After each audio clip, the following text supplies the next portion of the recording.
This is house update number 4. Trying to do this weekly. Not a whole lot has changed, but some important things are finalized. And by the way, hi, I'm Bo. And I'm Win. Uh-oh. Still Win, though. Yes. We just bought a 3-unit building, and we're trying to get somewhat stabilized and ready for a second set of tenants. It's a little chaotic right now, but things are finalizing, and it feels kind of good. Still chaotic, but anyway, part of the stability idea that we had is, for one, our mortgage has a grace period. We can pay any time between the 1st and the 16th and not be considered late.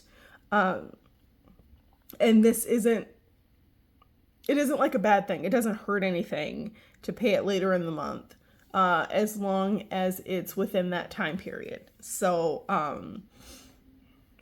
we are thinking about delaying that first mortgage payment until the 15th, for a few reasons. One, our upstairs tenant,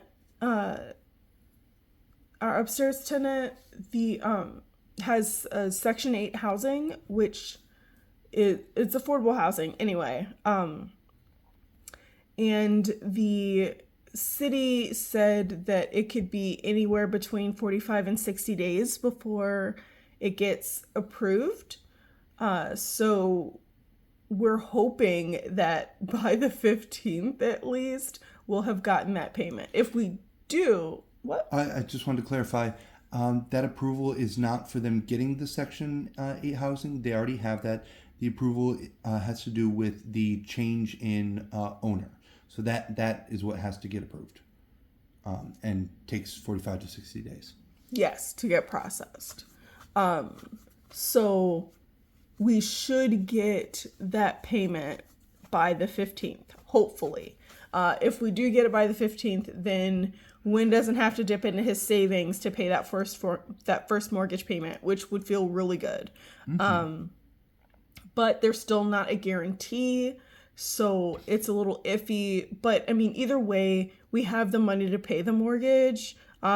We would just feel more comfortable if it was later in the month. Also, that means even when we get our second tenant or set of tenants in the basement, they're not going to be Section 8 housing. That unit would not be approved for it anyway, because there are very stringent rules on the units, and it would not apply.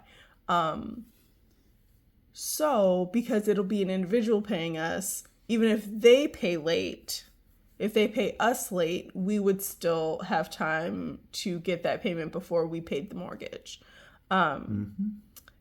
And also, if we pay later in the month, then it makes it easier to budget, because if we need rollover to make the payment, then we can juggle which paycheck actually pays for the mortgage. Yeah, without having to throw off our recording schedule or anything like that.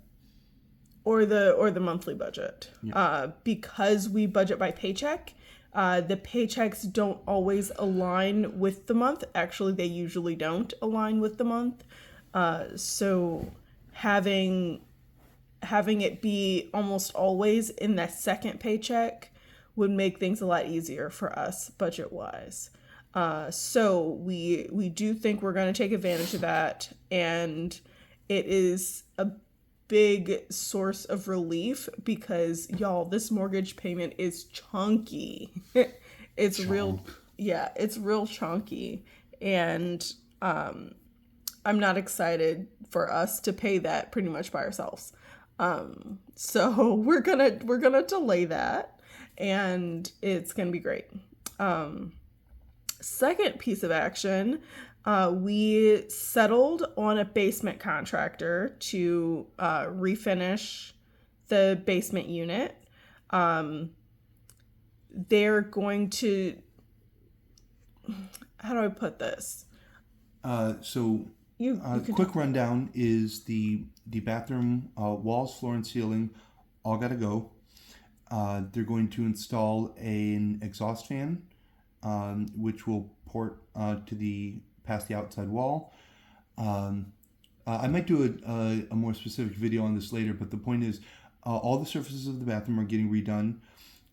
They'll install new floors in several of the rooms. They'll install baseboard heating, and they will take care of all 3 doors in their situations. Well, they'll install all 3 doors. Yes.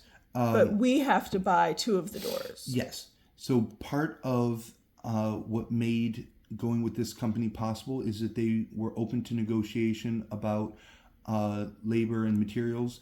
So the price they quoted includes almost all materials. I knew that we would be able to pick out doors easy enough because we're in Chicago and there's places to do that, at least for more standard doors. The back door to the unit necessarily has to be a fire door, and there are very specific restrictions on what will work there. So I told them they can go ahead and take care of that whole part, and that was fine. Yes, because that has to be a custom door. That has to be a custom door. And they were willing to drop the price down if I agreed to handle all of the demolition. Which brings us to the next thing. So there are a ton of things that I sort of know how to do, and a couple of things that and plenty of things that I definitely don't know how to do properly. Careful demolition of a building interior is entirely within my wheelhouse, whether it's the drywall, the flooring, whatever.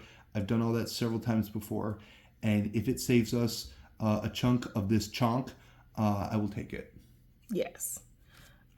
So basically remodeling the basement, not counting the waterproofing, remodeling the basement should cost us about $12,000, which hurts like a lot, especially since do they accept credit cards? So they don't accept credit cards, but we did talk about an arrangement where there could be a payment plan. Fantastic, beautiful. Not that I would have wanted to put, $12,000 on a credit card. I absolutely would not have. But some kind of payment plan is nice because that is a lot all at once. It's still going to be a sizable chunk down to begin with, and a sizable chunk at the end. But past a certain point, they are very willing to let us pay as we go. Okay. So that's fantastic. This is getting very expensive, but it's still technically something that we can cover. Just we're trying to spread things out as much as we can so that we're not pushing ourselves to the absolute limit. So if you've been watching our budgets, we've been rolling money over to the next budget lately. And that is partially going to come in handy when things are cutting a little close this summer. As we've said many times before, when is a substitute teacher not guaranteed full-time income during the summers, and summer is when most of this is happening. So it's kind of risky. We're in a tight spot here, but it is manageable. Now, the next thing I want to talk about is landscaping. So landscaping is less urgent, but it's part of the waterproofing. So the waterproofing that we're getting done in the basement is it's drain tiles and a sump pump and a giant dehumidifier and And interior and coating. sheeting. No, it's not interior coating. It's interior sheeting on the wall. Ah, okay. That leads down to the sump pump. Got it. The coating would have been on the outside, but the coating was an issue because rats can chew through it. And there is always going to be a rat problem because, one, we're in Chicago, and two, the next door neighbors have chickens and ducks and dogs. And they poop. Yes, they poop and they eat outside. And rats love that. Yes. I thought at one point it had been discussed that one of the options was for them to go ahead with that coating, but then outside of that, put a razor wire mesh. Razor wire mesh would have been the exterminator. Okay, can that not still happen though? Because you talked to the exterminator, remember? Yeah. And they didn't think it was necessary because the rats didn't get in through the walls. Right. The razor wire, the razor mesh would be to stop them chewing on the layer of insulation. The coating for the outside. But it would rub on the coating. Okay. Like it would still damage the coating. And then water would yes, and then water would get in anyway. So that's not what's happening. Okay. So what we're talking about here is there was previously a rat that had gotten in the house. We had an exterminator come out and look at it, and in his opinion, the rat did not get in through the brick. It got in through the door. And just he couldn't find any spots where a rat could have gotten into the brick foundation. But if there's a spot at the bottom of the stairs and that's by the back door of the basement where a rat could have been like under the stairs, and then if someone opened the door, the rat could have snuck in.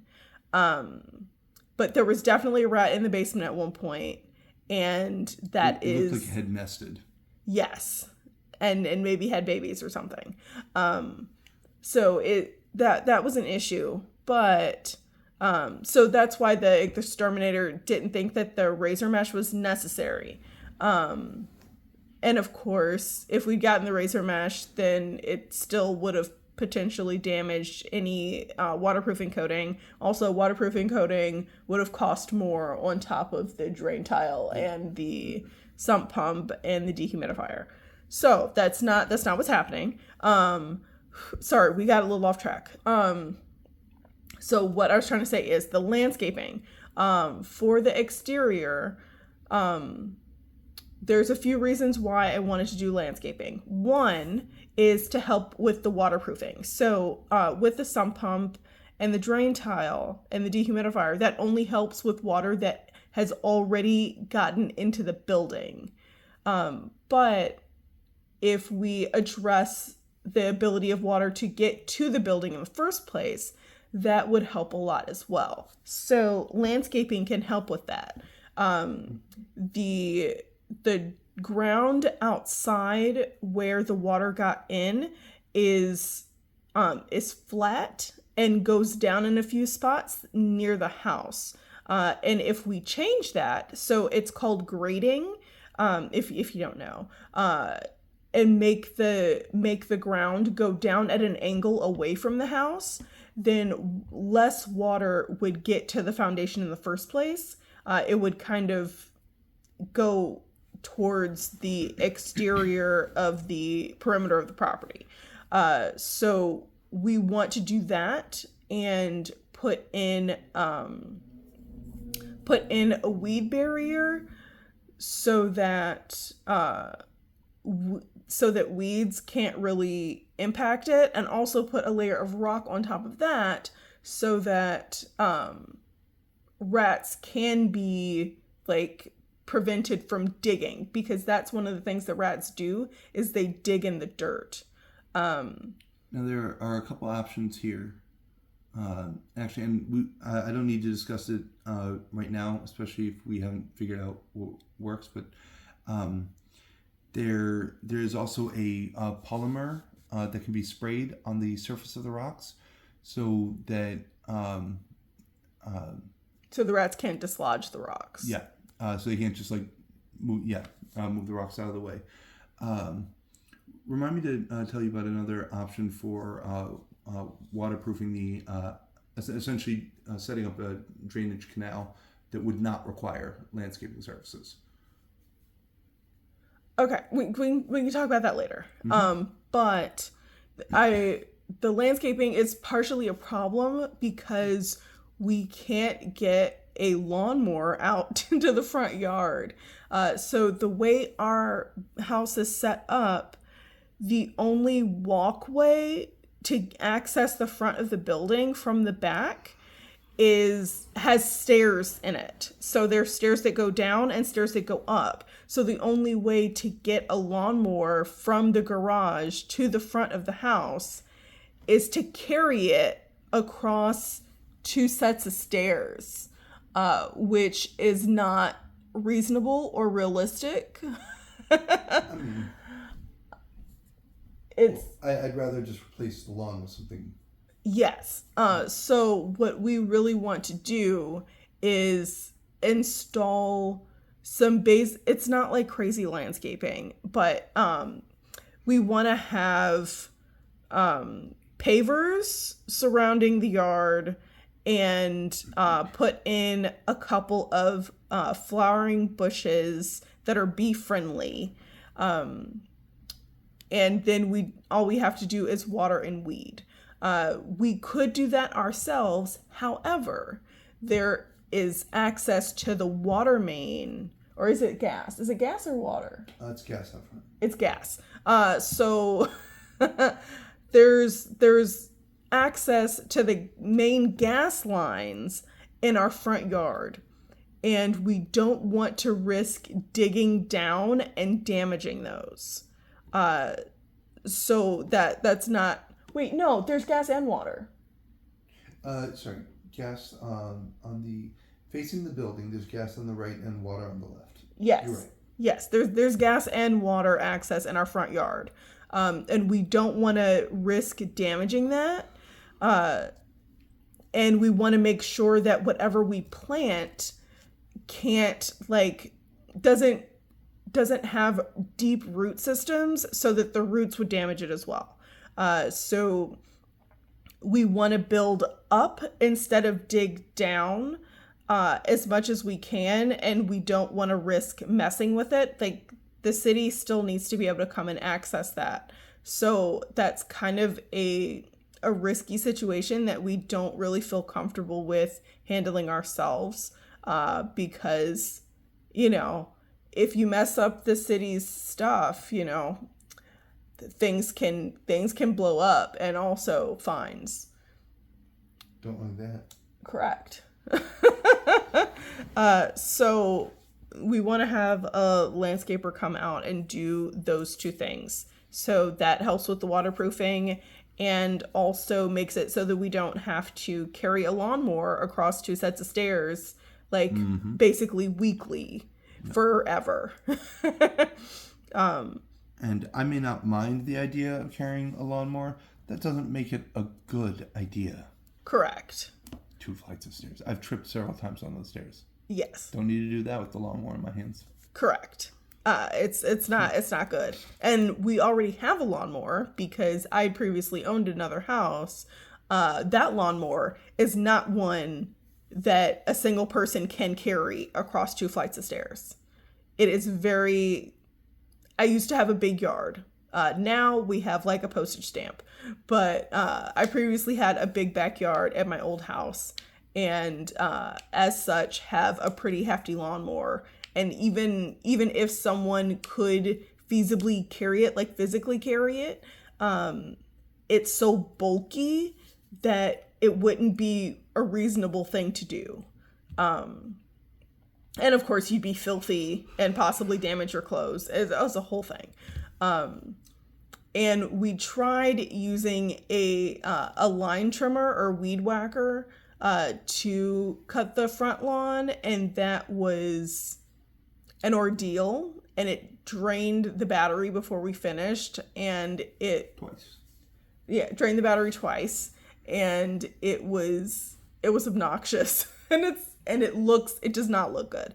like at all. But you know, it's one of those things where it's not technically necessary, but it'll help a lot. It'll help a lot, and it's not drastically expensive, and we can source those materials ourselves.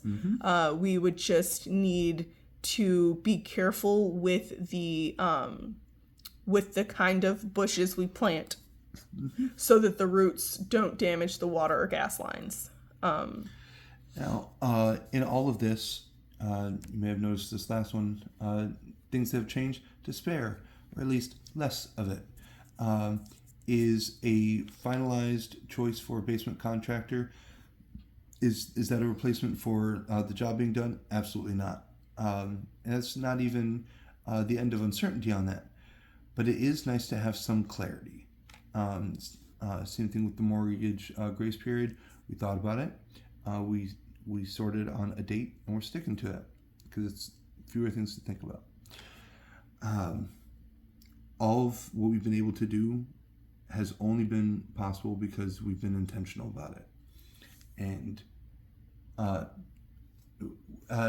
what I mean is all the planning, the savings, none of that happened by accident. Budget continues to beat broke every time. And never forget that you too deserve financial stability. And don't worry about us. We'll be okay. I hope you have a great day on purpose. Bye.